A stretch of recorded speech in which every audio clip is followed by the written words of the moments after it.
નમો વરિયંતાણમ નમો સિદ્ધાણમ નમો આયર્યાણમ નમો વજ્રાયાણમ નમો લોહે સૌ સાઉણમ એસો પંચનમુકારો સૌ પાવપણાસણો મંગલાણમ ચ સૌવેસીમ પરમમ વૈ મંગલમ મંગલમ ભગવાન વીરો મંગલમ ગૌતમ પ્રભુ મંગલમ સ્થૂલભદ્રાદ્યા જૈન ધર્મો સ્તુ મંગલમ. ફાગણ વદ આઠમનો આજનો દિવસ આદિનાથ પરમાત્માના બે કલ્યાણકથી સુશોભિત પરમ પવિત્ર બનેલો આજનો શુભ દિવસ છે. પરમાત્માનું જન્મ કલ્યાણક અને આદિનાથ પરમાત્માનું આજે દીક્ષા કલ્યાણક. આમ જોવા જઈએ તો આખો ફાગણ મહિનો આદિનાથ ભગવાનના નામે બુક થયેલો છે. આખો ફાગણ મહિનાની અંદરમાં આદિનાથ પરમાત્માની જ એકલી બોલબાલા જોવા માટે મળે, જે આપણે શત્રુંજય તીર્થની ફાગણ સુદ તેરસની ભાવયાત્રાની અંદરમાં જોયેલું હતું કે ફાગણ સુદ સાતમનો દિવસ એટલે 99 પૂર્વવારની યાત્રા, પછી ફાગણ સુદ તેરસનો દિવસ એટલે કરોડો મુનિવરો શત્રુંજય તીર્થની અંદરમાં મોક્ષની અંદરમાં ગયા, હજારો લાખો યાત્રિકો શત્રુંજય તીર્થની યાત્રા કરે. પછી ફાગણ વદ તેરસ આ બધા દિવસો જોવાની અંદરમાં જઈએ તો માત્ર ને માત્ર આદિનાથ ભગવંતની સાથે જોડાયેલા આ દિવસો રહેલા છે. ફાગણ સુદના દિવસો, ફાગણ વદના દિવસો, એમાંથી આજે છે ફાગણ વદ આઠમનો દિવસ. આ અવસર પેઢીના પ્રથમ તીર્થંકર આદિનાથ પરમાત્મા, જે સમયની અંદરમાં આ ધરતી ઉપર કોઈ માનવ સર્જિત વ્યવસ્થા નથી, એક યુગલિકોની પરંપરા ચાલુ હતી. ન દુકાન, ન ઓફિસ, ન સ્કૂલ, ન કોલેજ, ન હોમવર્ક, ન આવી કોઈ ફેક્ટરી, ન આવી કોઈ ઘરની વ્યવસ્થા, ન કોઈ આવી લગ્ન વ્યવસ્થા, સમાજ વ્યવસ્થા, ન આજની કોઈ રાજકીય વ્યવસ્થા, કોઈ કહેતા કશી જ વ્યવસ્થા હતી નહીં. માત્ર યુગલિકોના સમયની અંદરમાં જીવવાનું. અને આ યુગલિકોની જિંદગી એટલી નિરાત ભરી, એટલી શાંત, એટલી નવરાશ ભરી આ જિંદગી હતી. ન એમને ઓફિસ વર્ક હોય, ન ઘરનું કામ કરવાનું, અને કોઈના ઘરની અંદરમાં કિચન પણ નહીં. હવે આપણને કોઈ એમ કહી દે કે દોસ્ત ઘર બનાવજે પણ ઘરમાં કિચન નહીં બનાવવાનું, તો આપણે કહીએ પાગલ થઈ ગયો છે કે ઘરમાં કિચન વગર ચાલશે કેવી રીતે? સૌથી પહેલા તો ભોજન જોઈએ. બસ આ વર્તમાન સમયની એક તકલીફ છે, મુશ્કેલી છે, જે પણ ગણો એ. આદિનાથ પરમાત્માનો જ્યારે જન્મ થયેલો આજના દિવસોની અંદરમાં, ત્યારે નાભી કુલકર રાજા અને મરુદેવી માતા, કુલકરોના એક રાજા, એક સ્વામી, એક મુખ્ય હતા નાભી કુલકર રાજા, અને એમના ત્યાં આજે પરમાત્માનો જન્મ થયેલો હતો. આ જન્મ થયો એ સમયની અંદરમાં કોઈ કહેતા કોઈ ધર્મ વ્યવસ્થા નહીં, કોઈ ધાર્મિક વિધિ વિધાન નહીં. કલ્પસૂત્ર ગ્રંથની અંદરમાં લખવાની અંદરમાં આવ્યું છે કે પ્રભુનો જ્યારે જન્મ થયો ત્યારે પરમાત્માની માતાને જે 14 સ્વપ્ન આવ્યા, તો જેમ ભગવાન મહાવીરના સમયમાં આપણે સાંભળીએ છીએ ને કલ્પસૂત્રમાં કે સ્વપ્ન લક્ષક પાઠકોને બોલાવ્યા, પછી એ લોકોએ સ્વપ્નનો ફલાદેશ બતાવ્યો. આદિનાથ ભગવતના સમયમાં એ પણ નહીં, ઇન્દ્ર મહારાજાએ બધી જ આવીને વિધિ વિધાન કરી છે. જન્મની વિધિ, સૂતકની વિધિ, પરમાત્માના 14 સ્વપ્નના મંગલ ફલાદેશ, આ બધું જ કામ કર્યું છે. કારણ કે યુગલિકોનો સમય, પ્રભુ જન્મ્યા ત્યારે આખી વ્યવસ્થા અલગ હતી અને પ્રભુએ આખી વ્યવસ્થા ઊભી કરવાની છે. આજે ફાગણ વદ આઠમના આજના દિવસે પ્રભુને આપણે યાદ કરવા છે કે પ્રભુ આપણે કેટલી ભીષણ મહેનત કરી છે આ માનવ સમાજની સભ્યતાનું નિર્માણ કરવા માટે. આજે જેટલી પણ માનવની વ્યવસ્થા દેખાય છે, લગ્ન વ્યવસ્થા, સમાજ વ્યવસ્થા, ધર્મ વ્યવસ્થા, પછી આજીવિકાની વ્યવસ્થા, રાજ્ય વ્યવસ્થા, સામાજિક વ્યવસ્થા, જેટલી પણ વ્યવસ્થા છે આ બધાના પ્રણેતા છે આદિનાથ પરમાત્મા. યુગલિકોના સમયની અંદરમાં ઘરમાં કિચન નહીં, લગ્ન વ્યવહાર નહીં, કોઈ જોશી મહારાજ નહીં, કોઈ લગ્નના ટીપણા નહીં જોવાના, લગ્નના મુહૂર્ત નહીં કાઢવાના. એટલી સુખભરી જિંદગી હતી. ન દુકાનો હોય, ન ઓફિસ હોય, કોમ્પ્યુટર, મોબાઈલના તો એ જમાના હતા જ નહીં, ઇલેક્ટ્રિસિટીના પણ જમાના નહીં. તો પછી માણસ જીવશે કેવી રીતે જીવતા હતા? 10 પ્રકારના કલ્પવૃક્ષ હતા. ઘર માગો તો ઘર આપે, વસ્ત્ર માગો તો વસ્ત્ર આપીને, ભોજન માગો તો ભોજન આપીને, બસ ખાલી ડિમાન્ડ કરવાની એટલે એ ચીજ તમારી સામે હાજર થઈ જાય. જેવું ઘર માગો, તમે એમ કહો ને કે મારે 10 એકરના ફેલાવાનું ઘર જોઈએ તો પણ ઘર મળી જાય. પણ એ સમય એવો સંતોષવાળો હતો કે આપનારા કલ્પવૃક્ષ હતા, પરંતુ માણસને માગવાનું મન જ નહોતું થતું. એટલા સંતોષવાળી જિંદગી હતી. અને આજે માગનારા માણસો ચિકાર છે, એટલી બધી ઈચ્છાઓ લઈને બેઠેલા છે, પણ કલ્પવૃક્ષ ગાયબ થઈ ગયા છે. ઘર માગો તો ઘર મળી જાય, વસ્ત્ર માગો તો વસ્ત્ર મળી જાય. એક કલ્પવૃક્ષ એવું હતું કે રાતના સમયની અંદરમાં અજવાળું આવે, એટલે ઇલેક્ટ્રિસિટીની જરૂર નહીં, આવી કોઈ બંધના જરૂર નહીં. ગાડી, વ્યવહાર, પેટ્રોલ, ડીઝલ, પછી મોંઘવારીના ભાવ વધ્યા ઘટ્યા, શેર બજાર, બિટકોઇન્સ, કોઈ કહેતા કોઈ વ્યવસ્થા નહીં. માત્ર હસતા હસતા જન્મ થાય, હસતા હસતા મોત થઈ જાય. ન ડોક્ટરની જરૂર પડે, ન હોસ્પિટલની જરૂર પડે, ન કેમિસ્ટની જરૂર પડે, ન દવા કંપનીઓની જરૂર પડે. એક પણ જાતના શરીરમાં રોગ હતા નહીં. આગળની વાત તો એ છે કે તે સમયની અંદરમાં પહેલો આરો હોય, બીજો આરો હોય, ત્રીજો આરો હોય અને ત્રીજા આરાના અંતની અંદરમાં પ્રભુનો જન્મ થયો અને પછી થોડા સમયમાં ચોથો આરો શરૂ થઈ ગયો.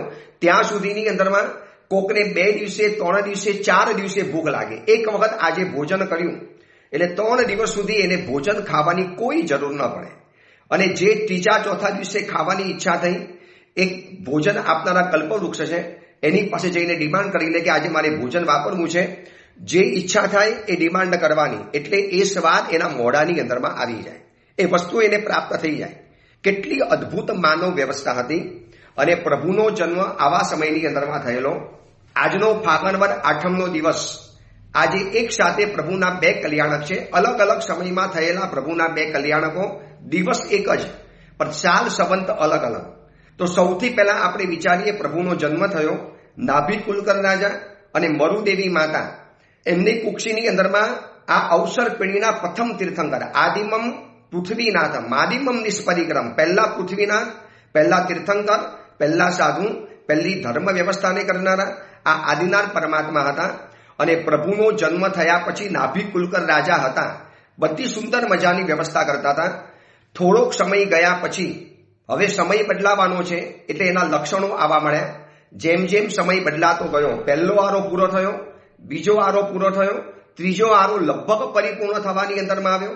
હવે ચોથો આરો શરૂ થવાનો હતો. હવે ચોથા આરાની અંદરમાં આખી વ્યવસ્થાની અંદરમાં ધરમૂળથી ફરક પડવાનો હતો.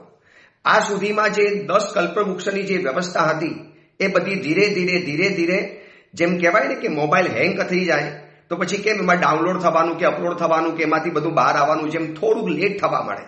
એટલે માણસ કે ને ભાઈ મારો મોબાઈલ હેંગ થવા મળ્યો છે, એવી રીતે એ સમયની અંદરમાં કલ્પવૃક્ષ હેંગ થવા મળે. એનું નેટવર્ક બીજી આવવા મળ્યું. એ ધીરે ધીરે નેટવર્ક ક્યારેક ખોરવાઈ જાય, ક્યારેક આપે, ક્યારેક ના આપે. પહેલા તો કેવું હતું, આમ ડિમાન્ડ કરી નથી અને વસ્તુ મળ્યા વગર રહી નથી. એકદમ 4G, 3G અને 5G નેટવર્ક, ફાસ્ટ કામકાજ, માગ્યું અને ચીજ મળી જતી હતી. હવે સમય થવાની અંદરમાં આવ્યો. કલ્પવૃક્ષોનો પ્રભાવ ખતમ થવાનો હતો. હવે કલ્પવૃક્ષોનો સમય પરિપૂર્ણ થવાનો હતો. એટલે ધીરે ધીરે કલ્પવૃક્ષો ક્યારેક આપે, ક્યારેક ન આપે, કોકને મળે, કોકને ન મળે. હવે એના કારણે શું થયું, ભોજન ઇત્યાદિની તંગી થવા માંડી. વસ્ત્ર આપનારા પણ કલ્પવૃક્ષ હતા. માગો એવા ડિઝાઇન વાળા વસ્ત્ર મળી જાય, પણ માણસો એટલા બધા સંતોષી, એટલા બધા નિરપેક્ષ, એટલી બધી ઈચ્છા વિહીન આત્મા કે બસ શરીર ઢાંકવા માટે વસ્ત્ર જોઈએ છે, માગી લો, પહેરી લો અને જિંદગી ચલાવી દો. અને મોટી વાત તો એ હતી કે જે બંને સગા ભાઈ સાથે જન્મ્યા હોય, ટ્વિન્સ તરીકે જન્મ થાય, કમ્પલસરી ટ્વિન્સ તરીકે જન્મે, એક છોકરો અને એક છોકરી. શરૂઆતમાં બંને જણા ભાઈ હોય અને મોટા થાય એટલે બંને જણા પતિ પત્ની બની જાય.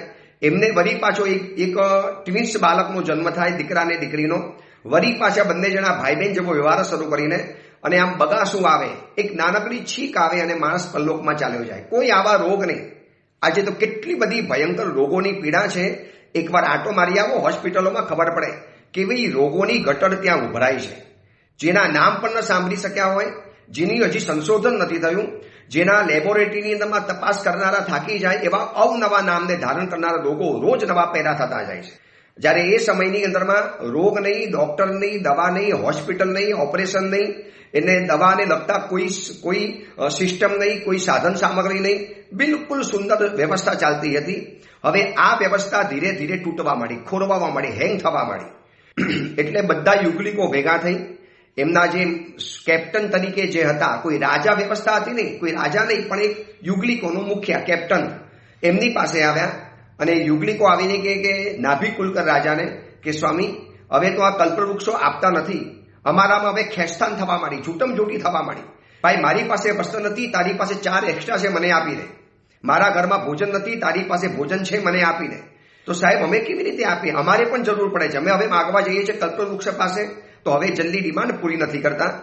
અને નાભી કુલકર રાજાએ જ્ઞાનનો ઉપયોગ મૂક્યો અને સમજી ગયા આવનારા સમયના આ એંધાણ છે, આવનારા સમયના સિમ્ટમ્સ છે, નિશાનીઓ છે. હવે સમય બદલાયો છે, યુગ બદલાયો છે. હવે નવી યુગની અંદરમાં નવી વ્યવસ્થાની જરૂર પડશે, તો નવી વ્યક્તિની પણ જરૂર પડે. નાભિકુલકર રાજાની કેવી ઉદારતા હતી કે પોતાનો સમય સમજી અને સત્તાના સૂત્રો સોંપી દીધા છે આદિનાથ ભગવંતને, જે કુમાર અવસ્થામાં હતા. એમ કહેવાય છે કે પ્રભુનું 84 લાખ પૂર્વનું આયુષ્ય, એમાંથી 61 લાખ 60 થી 61 લાખ પૂર્વ પ્રભુની રાજ્ય વ્યવસ્થાની અંદરમાં ગયા. લગભગ 20 થી 24 વર્ષ 24 લાખ પૂર્વ પ્રભુના કુમાર અવસ્થાની અંદરમાં ગયા, અને છેલ્લું 1 લાખ પૂર્વ બાકી હતું ત્યારે પ્રભુએ આજના દિવસે દીક્ષા લીધેલી હતી.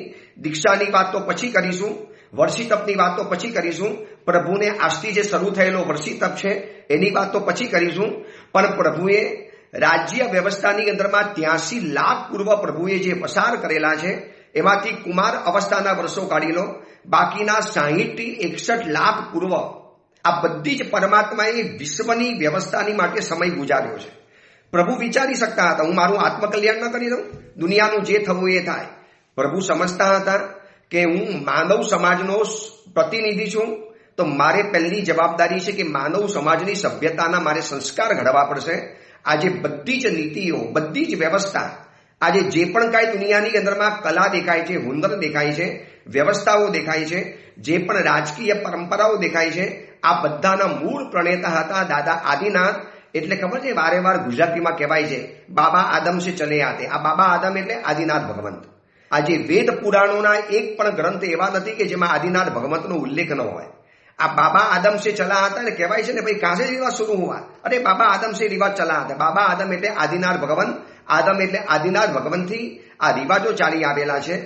તો નાભિકુલકર રાજાએ જોયું હવે નવો સમાજ આવવાનો છે, નવી વ્યવસ્થાઓ કરવી પડશે. હવે મારું કામ નથી, આમાં પણ એક નવી વ્યક્તિની જરૂર પડશે. નવી વ્યક્તિ નવી રીતે વિચારી શકતે. આજના સમયની અંદરમાં જૂના ખચ્ચર બનેલા ટ્રસ્ટીઓ બુઢી ઉંમરના થાય, ઘરડા ઉંમરના થાય ને તો પણ પદનો અધિકાર છોડવા તૈયાર નથી. નવી પેઢીને નવો ચાન્સ મળવો જોઈએ, નવી પ્રતિભાઓને નવો ચાન્સ મળવો જોઈએ. આદિનાથ ભગવંતે જોયું કે મારા કરતા વધારે પ્રતિભા છે આદિનાથ કુંવરની અંદરમાં, આ ઋષભ કુંવરમાં પ્રતિભા વધારે છે. એટલે એ લોકોએ કીધું એક કામ કરો, ઋષભ કુંવરની પાસે જાઓ, આદિનાથ કુંવર પાસે જાઓ અને એને જઈને કહો તમારા પિતાજીએ આદેશ આપ્યો છે કે આજથી તમે અમારા કુલકર, તમે આજથી અમારા રાજા, તમે આજથી અમારા માલિક છો અને અમારી આ બધી વ્યવસ્થા કરી આપો. આદિનાથ ભગવંતની પાસે જ્યારે આ સંદેશો આવ્યો અને સમજી ગયા, આદિનાથ ભગવંત પાસે અવધિ જ્ઞાન હતું, પ્રભુએ અવધિ જ્ઞાનનો ઉપયોગ મૂક્યો અને સમજી ગયા કે હવે સમય બદલાયો છે, યુગ બદલાયો છે, બધું બદલાયું છે, એટલે આ બધી જ વ્યવસ્થાની અંદરમાં ફેરફાર કરવો જ પડશે. મૂંઝાયા નથી. તમે વિચારી લેજો, આખી સમાજ વ્યવસ્થા નવી ઊભી કરવાની છે. લગ્ન વ્યવસ્થા આ સુધીમાં શું હતી? બંને સગા ભાઈઓ ટ્વિન્સ તરીકે જન્મતા હતા અને એ જ કન્યા જે ભાઈ સાથે જન્મેલી છે એ જ કન્યા પત્ની બનતી હતી. વળી પાછા એ લોકો ટ્વિન્સને જન્મ આપે, વળી પાછા એ લોકો ભાઈ બહેન તરીકે બની જાય. હવે કોકના ઘરની કન્યા તમારા ઘરમાં પુત્રવધુ બને અને તમારા ઘરની કન્યા કોકના ઘરની અંદરમાં જઈને પુત્રવધુ બનવાનું.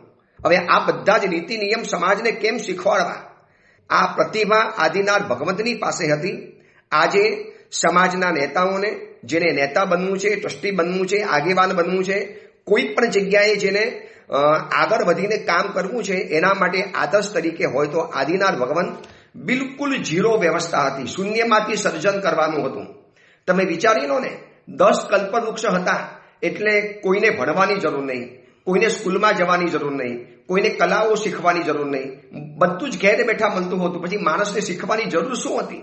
અને એટલા બધા સુખી આત્મા, એટલા બધા નિર્વિકારી અને નિર્વિચારી આત્માઓ હતા કે મરીને લગભગ મોટા ભાગે આ લોકો મનુષ્ય કે દેવલોકમાં ઉત્પન્ન થાય, તિર્યંસ ગતિ, નરક ગતિ, યુગલિકોની હતી જ નહીં. એટલા બધા ભોળા, ભલા અને ભદ્રિક આત્માઓ. હવે પ્રભુએ જોયું કે સમય બદલાયો છે, યુગ આખો બદલાયો છે, લોકોની ભાવનાઓ બદલાવાની, લોકોના વિચારો બદલાવાના, લોકોની વૃત્તિઓ બદલાવાની. કેટલાક બદમાશ થવાના, કેટલાક સારા થવાના, કેટલાક હોશિયાર થવાના, કેટલાક વિચિત્ર બનવાના. હવે આ બધાને કેવી રીતે એક સાથે જોડવા, સૂત્ર બનાવવા? આદિનાથ ભગવંતને સત્તાના સૂત્રો તો સોંપાઈ ગયા અને આદિનાથ પ્રભુનો વિનય પણ જોજો. આ પિતાજીનો આદેશ અને આદિનાથ પરમાત્માનો વિનય કેટલો અદ્ભુત હતો. એ કહી શકતા હતા, પ્રભુ પિતાજી આ ખરું છે, જ્યારે બધું સારું હતું ત્યારે આપે રાજ્ય ભોગવ્યું. હવે જ્યારે આ બધું જ બદલાઈ ગયું, આખી વ્યવસ્થામાં ધર્મે ફેરફાર થઈ ગયો હવે બધું મારે શૂન્યમાંથી નવું કરવાનું, તો બધું મને સોંપી દીધું.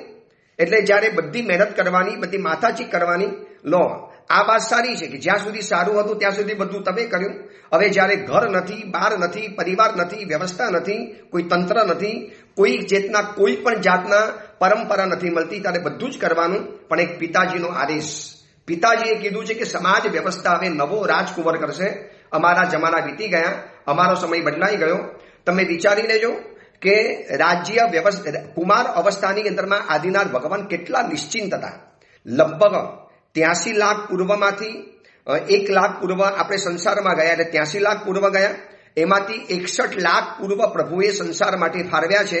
60 કે 61 લાખ, મને પાકો ફિગર યાદ નથી, લગભગ મારી હિસાબે 60 થી 61 લાખ પૂર્વ છે. તો બાકીના જે 20 જે રહ્યા 19-20 વર્ષ, 19 લાખ પૂર્વ એ પ્રભુના કુમાર અવસ્થાની અંદરમાં ગયા, જેમાં બિલકુલ નિશ્ચિંત હતા. પ્રભુ પણ ખુદ યુગલિકની જેમ મજા કરતા હતા. અને પ્રભુની 2 પત્ની હતી, સુનંદા અને સુમંગલા. પ્રભુને 100 પુત્રો હતા. એમાંથી પ્રભુની મુખ્ય 2 પુત્રી હતી, બ્રાહ્મી અને સુંદરી. બાકી બધા પ્રભુના 100 પુત્રો હતા. 100 પુત્ર અને પ્રભુની 2 પુત્રી, સુનંદા અને સુમંગલા. આ બધાની જવાબદારી, એમાં સાથે સૌથી મોટી જવાબદારી આવી છે આ વિશ્વ વ્યવસ્થાની. એક સમજી રાખજો, ઘરની વ્યવસ્થા કરવા માટે પણ માણસને પરસેવો છૂટી જાય છે. એકાદ નાનકડા સંઘની વ્યવસ્થા કરવી પણ જ્યારે માણસને પરિશ્રમ પડી જાય છે, ત્યારે આખા વિશ્વની વ્યવસ્થા કેવી રીતે કરવાની? પૂછો આજે નરેન્દ્ર મોદી સાહેબને કે આ ખાલી હિન્દુસ્તાનની વ્યવસ્થા કરતા કેવો નાકે દમ આવી જાય છે. વિપક્ષોને સમજાવવાના, વિધર્મીઓને સમજાવવાના, વિરોધીઓને સમજાવવાના, આ બધાને સમજાવતા નાકે દમ ઉતરી જાય. હજી તો કેટલા બધા ફેરફાર કરવા છે આ દેશની અંદરમાં નરેન્દ્ર મોદી સાહેબને. પણ રાજ્ય સરકારમાં, લોકસભાની અંદરમાં ખરડો પાસ કરવાનો, બહુમતીથી ખરડો પાસ કરવાનો, યુપીસીસી પાસ કરાવવાનો, સમાન સિવિક કોડ પાસ કરાવવાનો, વકફ બોર્ડના કાયદા પાસ કરાવવાના, આ બધું કરાવતા કેટલી ચર્ચા, કેટલી માથાજી, કેટલા પરસેવા પડે, કેટલા આક્ષેપો થાય અને કેટલી માથા ઉપર માછલા ધોવાય, ત્યારે માર એક કાયદો પાસ થતો હોય છે. અત્યારે વિચારો આદિનાથ ભગવંતે કેવી રીતે કર્યું હશે આખી વ્યવસ્થામાં ફેરવા.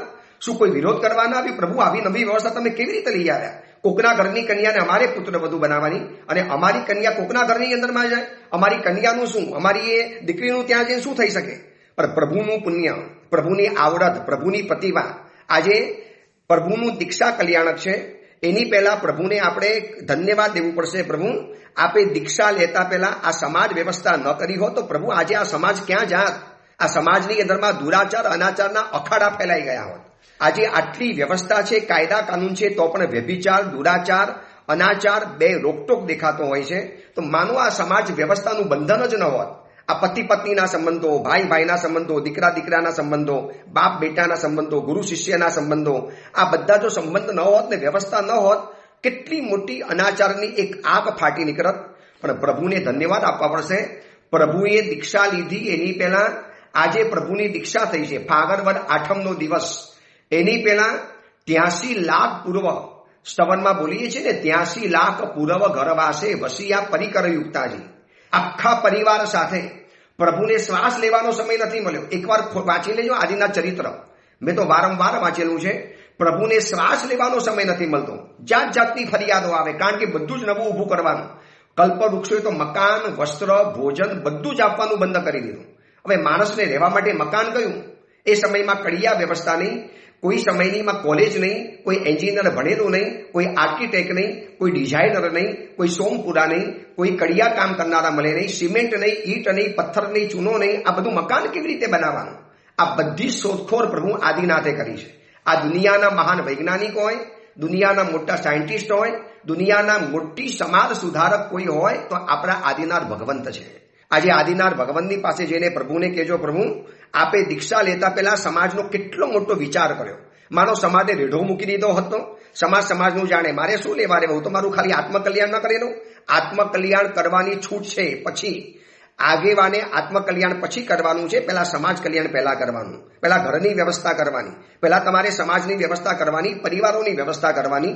હા, કોઈ નાની મોટી વ્યક્તિને આત્મકલ્યાણ પહેલા આવે, બાકી બધું પછી આવે. પણ આ સમાજના આગેવાન હતા. પ્રભુએ એમને આદેશ આપ્યો છે પિતાજીએ કે જાઓ રાજા ઋષભને મળો, એ તમારો રાજા, એ આશી તમારી બધી વ્યવસ્થા કરશે. તમે માનો છો એ સમયની અંદરમાં ભોજન કેમ પકાવવું એનું કામ રસોઈયા બનીને આદિનાથ ભગવંતે શીખવાડ્યું. મકાન કેમ બનાવવું એનું કામ કડિયા કામ આદિનાથ ભગવંતે પોતે કરીને બતાવ્યું. જો આમ આ રીતે ઈંટને પકાવવાની, માટીમાંથી પછી ઈંટને પકાવવાની. હવે અગ્નિ હતો નહીં એ જમાનાની અંદરમાં, અગ્નિ જેવી ચીજ જ નહીં, કારણ કે રસોઈ નથી બનાવવાની. ગેસ નહીં, અગ્નિ નહીં, કેરોસીન નહીં, પેટ્રોલ નહીં, ડીઝલ નહીં, કોઈ જરૂરત નથી પડતી, ઇલેક્ટ્રિસિટી નહીં, કારણ કે બધું જ મળતું હતું કલ્પવૃક્ષ પાસેથી. હવે એ બધી જ વ્યવસ્થા આખી નવી ઊભી કરી છે આદિનાથ ભગવંતે. 2 પથ્થરને ઘસ્યા, પથ્થરમાંથી એક તણખા જર્યા, સ્પાર્ક જેને કહેવાય, એ સ્પાર્કમાંથી પછી લાકડું સળગાવ્યું અને કીધું આની ઉપર તમારે માટીની તપેલી મૂકવાની. એના માટે માટીનું શિલ્પ બનાવી આપ્યું. એટલે પ્રભુએ કુંભાર કામ કર્યું, પ્રભુએ કડિયા કામ કર્યું, અને ઇવન પ્રભુએ દરજી કામ કર્યું. પછી ખેતરમાં કાપૂસ કેવી રીતે ઉગાડવાનું, રૂ, જે આજે રૂ કહેવાય છે ને, જીન, એ કાપૂસ કેવી રીતે ઉગાડવું, એમાંથી તાણાવાણા કેવી રીતે બનાવવા, એમાંથી વસ્ત્ર કેવી રીતે બનાવવા, કારણ કે કલ્પવૃક્ષે તો વસ્ત્ર આપવાનું બંધ કરી દીધું. આ બધી જ વ્યવસ્થાના પ્રણેતા હતા આદિનાથ ભગવંત. આજે પ્રભુએ દીક્ષા લીધી છે. આપણે ખાલી એટલું જાણ્યું પ્રભુની આજે દીક્ષા થવાની, પણ દીક્ષા પહેલા પ્રભુએ શું ભીષ્મ કામ કર્યા છે, કેવા ભગીરથ કામ કરેલા છે. વર્તમાનના કોઈ પણ દેશ હોય, દુનિયાનો કોઈ પણ દેશ, આજે 100 દેશ હોય કે 125 દેશ હોય કે 200 દેશ હોય, જેટલી પણ કન્ટ્રીઝ છે, આ બધાના સૌથી મહાન ઉપકારી કોઈ હોય તો આદિનાથ ભગવંત છે. ત્યાં આજે કાપડની ફેક્ટરી ચાલતી હોય, અવનવી કાપડોની ફેશનો આવતી હોય, આજે અવનવી ડિઝાઇનના તમે વસ્ત્રો પહેરો છો, જાત જાતની વેશભૂષાઓ થાય છે, રોજ નવી શોધખોળ થાય, નવી ડિઝાઇનો શોધાય. હવે તો ફેશન ડિઝાઇનના કોર્સ ચાલે છે. આ બધાના મૂળની અંદરમાં હતા આદિનાથ ભગવંત. આજે જેટલી પણ આર્કિટેક્ટની દુકાનો ચાલતી હોય કે કોલેજ ચાલતી હોય કે આઈઆઈટી ચાલતું હોય, આ બધાના મૂળ પ્રણેતા હતા આદિનાથ ભગવંત. આ પ્રભુએ આ સમાજ વ્યવસ્થા કરી છે. આદિનાથ ભગવંતનો તો ઉપકાર માનીએ એટલો ઓછો છે. એટલે 83 લાખ પૂર્વ સુધી તમે વિચારજો, 84 લાખ પૂર્વમાંથી માત્ર 1 લાખ પૂર્વ પ્રભુએ આત્મસાધના કરી છે. બાકીના બધા પૂર્વ તો પ્રભુએ સંસાર માટે લોકોને ફાળવી દીધા છે. કયો આવો નેતા મળશે? આજનો નેતા કેવો હશે ખબર છે? પહેલા પોતાના ઘર ભરે, પહેલા પોતાનું કામ કરી લે, સમાજનું જે થવું એ થાય. કોઈ પણ નેતા હશે, હિન્દુને એક વાક્ય છે, કોઈ કિતના ભી અપના હો, પહેલે અપના ही सोचेगा. તમે એમ કહો ને આ વ્યક્તિ મારી છે, પહેલા એ છે ને, કોઈ કિતના ભી અપના હો અપના ही सोचेगा. પહેલા એ પોતાનું વિચારશે, પછી તમારું વિચારશે. પણ આદિનાથ ભગવંતે પોતાનું નથી વિચાર્યું, પહેલા સમાજનું વિચાર્યું. ભાઈ સમાજનું શું, લોકોનું શું થશે? લોકોનું કલ્યાણ કરવું પડશે. આ આદિનાથ ભગવંતનું આજે જન્મ કલ્યાણ, પ્રભુનો આજે જાપ કરીએ, પ્રભુનો આજે પક્ષાલ કરીએ, પ્રભુનો આજે અષ્ટોત્તરી અભિષેક કરીએ. આ બધું જ કરતા આદિનાથ ભગવંતની સામે 2 આંસુના બુંદ પડજો કે પ્રભુ આપનો કેટલો ઉપકાર માનીએ. કયા શબ્દોમાં આપણા ઉપકારનો વ્યક્ત કરીએ પ્રભુ, કે આપે આ સમાજ વ્યવસ્થા માટે 83 લાખ પૂર્વ પ્રભુ ફાળવી દીધા. તમે એક વિચારજો, એક અપેક્ષાએ એક વ્યક્તિના ખિસ્સામાં માત્ર 100 રૂપિયા છે, એની જીવનની મૂડી, ઓનલી 100 રૂપીસ, ખાલી 100 રૂપિયા છે, અને સામે કોઈ ગરીબ વ્યક્તિ એવી જરૂરી દેખાય અને એ વ્યક્તિએ એના માટે 99 રૂપિયા આપી દીધા અને પોતાના માટે માત્ર 1 રૂપિયો આપ્યો, આપણને કેટલું એની પર બહુમાન થાય. યાર કમાલ કરી દઈએ આપને. તમે એ અજાણી વ્યક્તિ માટે 99 રૂપિયા આપી દીધા અને તમારા માટે 1 રૂપિયો. આપણે એવું શું કરીએ, 1 રૂપિયો એને આપીએ, 99 રૂપિયા આપણી પાસે રાખીએ. પણ પ્રભુ આદિનાથ હતા કે પોતાના આયુષ્યની 99 રકમ લોકોના માટે ખર્ચી નાખી. 83 લાખ પૂર્વ, 84 લાખ પૂર્વનું પ્રભુનું આયુષ્ય, 500 ધનુષની કાયા. તો એમાંથી સ્પષ્ટ શાસ્ત્રમાં ઉલ્લેખ મળે છે, 83 લાખ પૂર્વ ઘરવાસે વસિયા પરિકર યુક્તાજી. પ્રભુને આરામ કરવા નથી મળ્યો, પ્રભુને બાગ બગીચામાં સુવા નથી મળ્યું, પ્રભુને સતત કામ રહ્યું છે. 83 લાખ પૂર્વની અંદરમાં સમાજ વ્યવસ્થા, ધર્મ વ્યવસ્થા, પરિવાર વ્યવસ્થા, જીવન વ્યવસ્થા, અર્થ વ્યવસ્થા, લગ્ન વ્યવસ્થા, જેટલી પણ વ્યવસ્થા છે, બેન્કિંગ સિસ્ટમ, પૈસાની વ્યવસ્થા, પૈસા કેમ પેદા કરવો, પૈસો આવ્યો એને કેવી રીતે વાપરવો, હીરા ચાંદી સોના માણેક ગાય ઘોડા હાથી, આ બધાને પાલતુ કેવી રીતે બનાવવા, ગાયમાંથી દૂધ કેવી રીતે નીકળે એ પ્રભુએ દોઈને બતાવ્યું કે જો આ દૂધ છે તમારે એમાંથી ગુજરાન કરવાનું, એમાંથી આવી રીતે મીઠાઈ બનાવવાની. પ્રભુ રસોઈયા બન્યા, પ્રભુ લુહાર બન્યા, પ્રભુ કુંભાર બન્યા, પ્રભુ સુથાર બન્યા, પ્રભુ દરજી બન્યા. પ્રભુએ કયો રોલ નથી ભજ્યો આપણા માટે. અને પ્રભુના માટે આપણે સમય ખરો? કોઈ કે પ્રભુની પૂજા કરવા જાઓ, સાહેબ સમય નથી. દોસ્ત બોલતા શરમ આવવું જોઈએ. એ પ્રભુએ આપણા માટે આટલો સમય કાઢ્યો છે. 83 લાખ પૂર્વ પ્રભુએ પસાર કર્યા આ સંસારની અંદરમાં. આજે આ આદિનાથ ભગવંતનું પ્રવચન લોકોને મોકલજો અને ખબર પડે કે આદિનાથ ભગવંત કોણ હતા. સમગ્ર વિશ્વના મહા ઉપકારી. સમગ્ર દુનિયાની કહું છું, દુનિયાના જેટલા પણ દેશો હોય, આજે અમેરિકા ભલે મહાસત્તા ગણાતી હોય, સુપર પાવર ગણાતી હોય, કે જાપાન ભલે ઇલેક્ટ્રોનિક્સ આર્ટની અંદરમાં સૌથી સુપર પાવર ગણાતો હોય, પણ એ બધાના મૂળ પ્રણેતા હતા આદિનાથ ભગવંત. એમને આ વ્યવસ્થા જો શરૂ કરી જ ન હોત તો કેવી થવાનું હતું? યુદ્ધ કલા શીખવાડી, શસ્ત્ર કેવી રીતે બનાવવા, ઘોડાને પાલતું કેમ બનાવવું, હાથીને યુદ્ધમાં કેવી રીતે વાપરવું, ગાય ઘોડા ખેતીમાં કેવી રીતે વાપરવા, ગાયમાંથી દૂધ કેવી રીતે કાઢવું, આ બધી જ વ્યવસ્થા, રસોઈ કેવી રીતે બનાવી, દૂધમાંથી માવાની આઈટમ કેવી રીતે બનાવી, દૂધમાંથી મીઠાઈ કેવી રીતે બનાવી, માવો કેમ બનાવવો, પેંડા કેમ બનાવવા, દૂધમાંથી રસગુલ્લા કેવી રીતે બનાવવા, પછી એમાંથી ઘી કેવી રીતે કાઢવું, આ ગોળ, સાકર, મીઠું, મરચું, આ બધું ધરતીમાં પેદા થતું હતું, પણ ત્યાર તો કશું હતું જ નહીં. યુગલિક વ્યવસ્થા હતી. 10 કલ્પવૃક્ષ બધું જ આપતા હતા. આ બધી જ વ્યવસ્થા કરી છે પ્રભુએ. અને પછી પરમાત્માએ દીક્ષા લીધી. આજના દિવસે પ્રભુના 2 કલ્યાણક, એક જન્મ કલ્યાણક અને બીજા નંબરમાં પ્રભુનું દીક્ષા કલ્યાણક. આજે પ્રભુએ દીક્ષા લીધી. હવે દીક્ષા લેતા પહેલા પ્રભુએ બધું જ શીખવાડ્યું છે. એક પણ ચીજ પ્રભુએ શીખવાડવાની બાકી નથી રાખી. અને પ્રભુની જેવી દીક્ષા થઈ એટલે ગઈકાલે 7મનો દિવસ હતો, આજે ફાગણવદ 8મનો દિવસ. એટલે પ્રભુએ દીક્ષા લેતા પહેલા, કોઈ પણ તીર્થંકર પરમાત્મા દીક્ષા લેતા પહેલા એ તપ પહેલા શરૂ કરે. એમ કહેવાય છે કે સુમતીનાથ ભગવંતે ખાલી 81 કરીને દીક્ષા લીધેલી હતી. બાકી વાસુપૂજ્ય ભગવાનને ઉપવાસ હતો, અને બાકી મલ્લીનાથ પાર્શ્વનાથ ભગવાનને 8મ હતો, અને બાકીના 20 તીર્થંકર પરમાત્માને દીક્ષા વખતે 6ઠનો તપ હતો. ફરી વખત સુમતીનાથ ભગવંતને 81, વાસુપૂજ્ય ભગવાનને 14 ભક્ત એટલે કે ઉપવાસ, મલ્લીનાથ ભગવાન અને પાર્શ્વનાથ ભગવાનને 8મ, અને બાકીના 20 તીર્થંકર પરમાત્માએ દીક્ષા લેતા પહેલા છઠ કરેલો હતો. એટલે દીક્ષાના આગલા દિવસે પહેલો ઉપવાસ, દીક્ષાના દિવસે બીજો ઉપવાસ. એટલે ફાગણવદ 7મના દિવસે પ્રભુને પહેલો ઉપવાસ હતો, અને ફાગણવદ 8મના દિવસે પ્રભુને બીજો ઉપવાસ, એટલે કે આજના દિવસે પ્રભુનો બીજો ઉપવાસ. હવે ત્રીજા દિવસે એટલે કે ફાગણવદ 9મના દિવસે પ્રભુ ગોચી વરવા નીકળ્યા, બરોબર મધ્યાહનનો સમય. હવે એ જમાનામાં પાતળા નહીં, તરફડી નહીં, ચેતનો નહીં. પ્રભુ તો હાથ પસારીને જેના ઘરમાં ઉભા રહી ગયા ને, ઓહો, આ તો આપણા દાદા આદિનાથ, આ તો આપણા રાજા ઋષભ. હીરા આપે, માણેક આપે, મોતી આપે, હાથી આપે, ઘોડા આપે, કપડા આપે, વસ્ત્ર આપે.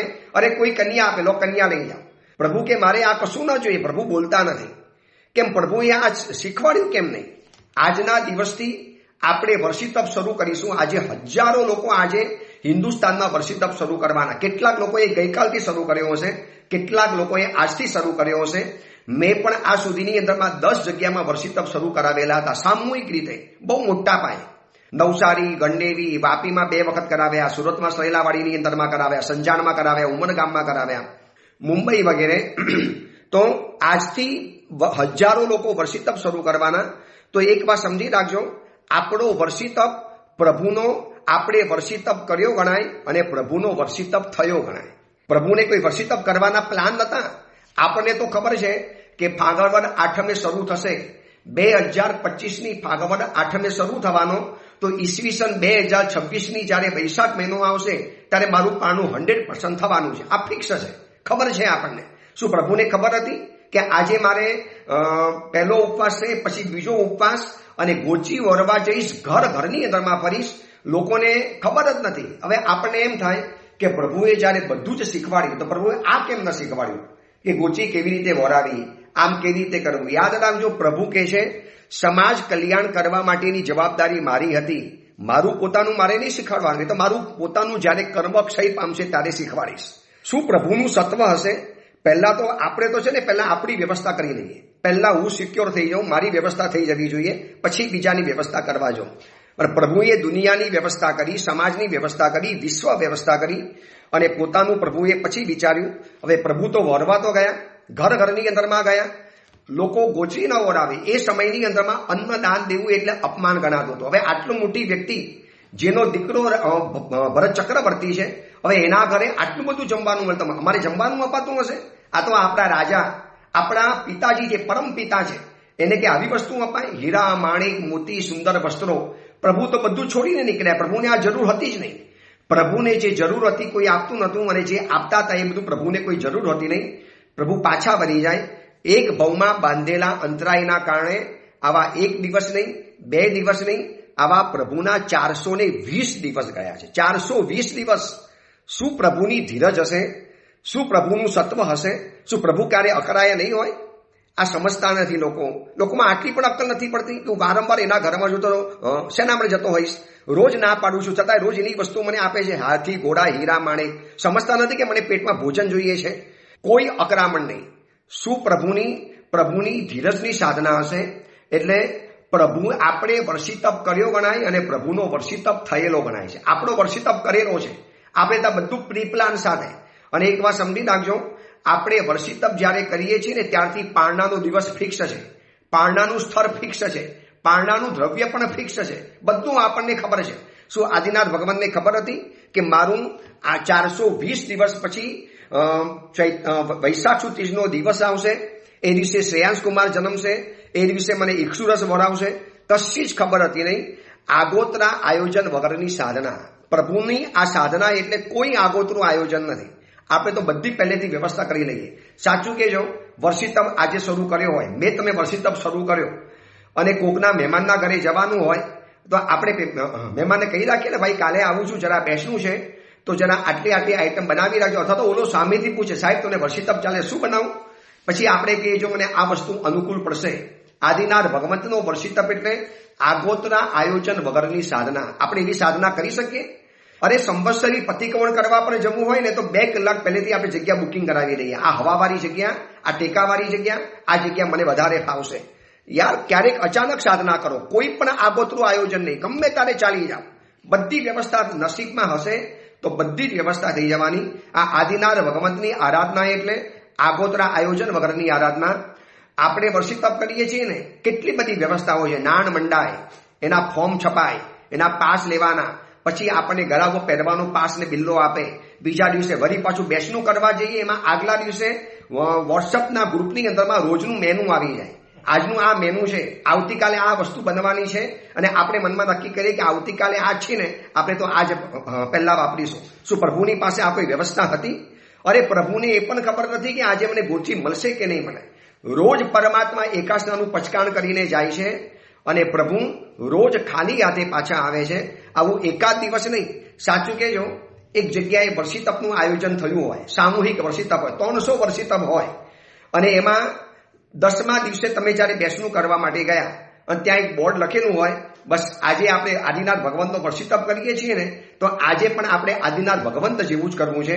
તમે આજે બેસણું કરવા માટે આવ્યા છો પણ આજનું બેસણું કેન્સલ કર્યું છે, આજે તમને બેસણું કરવાની અંદરમાં નહીં આવે. સાચું કે જો શું થાય એ જગ્યાની અંદરમાં? હોહા મચી જાય, ધમ પછાડા મચી જાય. પૈસા લીધા છે, બધાની પાસેથી પૈસા લીધેલા છે, લાભાર્થી લીધા છે, તમને શું તકલીફ પડે છે? આદિનાથ ભગવંતને આપણે તો એક દિવસમાં અકળાઈ જઈએ.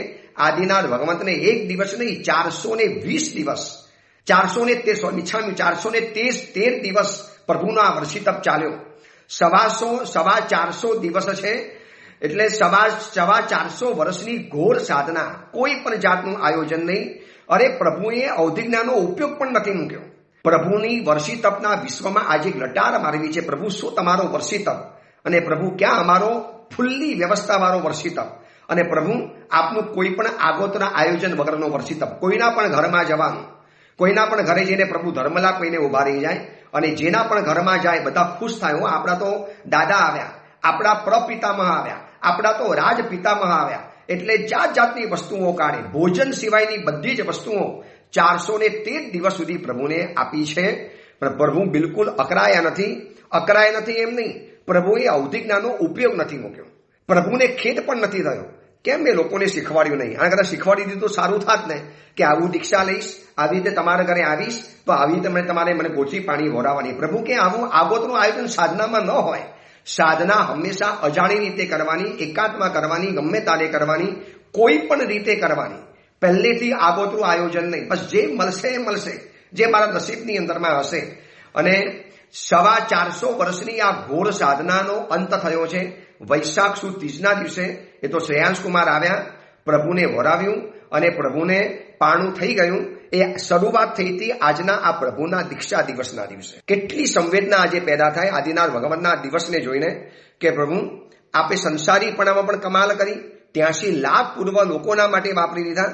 અને જ્યારે ખુદની આરાધના કરવાનો વારો આવ્યો, એનું કોઈ આગોતરું આયોજન નહીં, કોઈ એડવાન્સ બુકિંગ નહીં, કોઈ પહેલેથી પૂર્વ તૈયારી નહીં, કોઈ પ્રી પ્લાનિંગ નહીં. જે પડશે એવા દેવાશે. અને પ્રભુ એમાં આપે 450 દિવસ 400 દિવસની 450 દિવસની ઘોર સાધના કરી, 24 ઉપવાસ. આપણા તો વર્ષી તપમાં આગલા દિવસે વાપરેલું હોય અને ઉપવાસના દિવસે વળી પાછી મેનુની ચર્ચા ચાલે. કાલે શું બનાવશું ને કેવું બનાવશું ને શું બનાવશું, એમાં આગલા દિવસે બધી તમારી પાસેથી બધી ડિટેલ આવી જાય. કાલે આટલા વાગે બેસવું છે, સાંજનું પણ બેસવું છે, સવારનું પણ બેસવું છે, સવારનું મેનુ આ છે, સાંજનું મેનુ આ છે. એમાં પછી પાછું આપણે ન ફાવે તો ફેરફાર પણ કરાવી શકીએ. આદિનાથ ભગવંતે આવા કોઈ નથી કર્યા. આજે આ પ્રભુના વર્ષી તપને પણ યાદ કરવો છે. આજે જેટલા લોકો વર્ષી તપ શરૂ કરવાના હોય, તમારી અનુમોદના, ખૂબ ધન્યવાદ. હું અત્યારે ભરૂચની અંદરમાં છું. વિહાર કરતો ભરૂચની અંદરમાં પહોંચ્યો. આ પ્રવચન લગભગ થવાનું હતું નહીં. મારી સાથે કોઈ અત્યારે સેવકભાઈ છે જ નહીં, પણ ભરૂચના 2 સેવક ભાઈઓ આવી ગયા અને ક્યાંકથી સમાચાર મોકલ્યા આવી ગયા કે ગુરુદેવ અમે આપનું પ્રવચનનું આયોજન કરી લઈશું. તો આ પ્રવચન આજે તમારા સુધી પહોંચ્યું છે. ધન્યવાદ છે 2 ભાઈઓને કે આજે તમારા સુધી આ પ્રવચન પહોંચવામાં એ લોકો નિમિત્ત બની ગયા.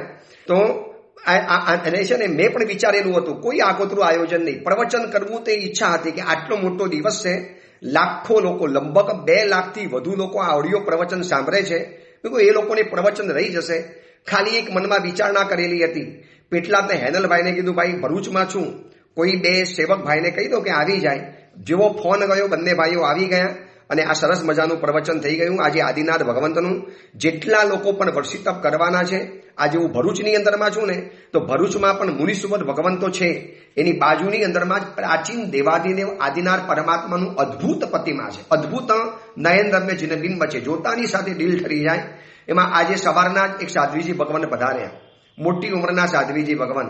સાહેબ આપના શ્રી મુખીથી આજે વર્ષી તપનો શુભારંભ કરવો છે.